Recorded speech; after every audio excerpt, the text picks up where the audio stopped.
கடவுளே, பொருத்தம் இல்லைன்னு சொல்லிடணும்.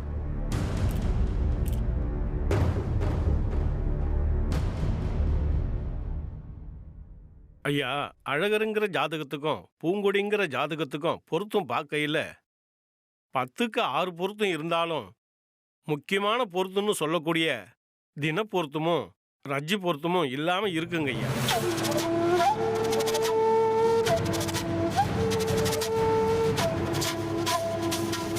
இதனால தம்பதிகளுடைய ஆரோக்கியம், ஒற்றுமை, அப்புறம் தினசரி திருமண வாழ்க்கையில் நிறைய பிரச்சனைகள் வரலாம்.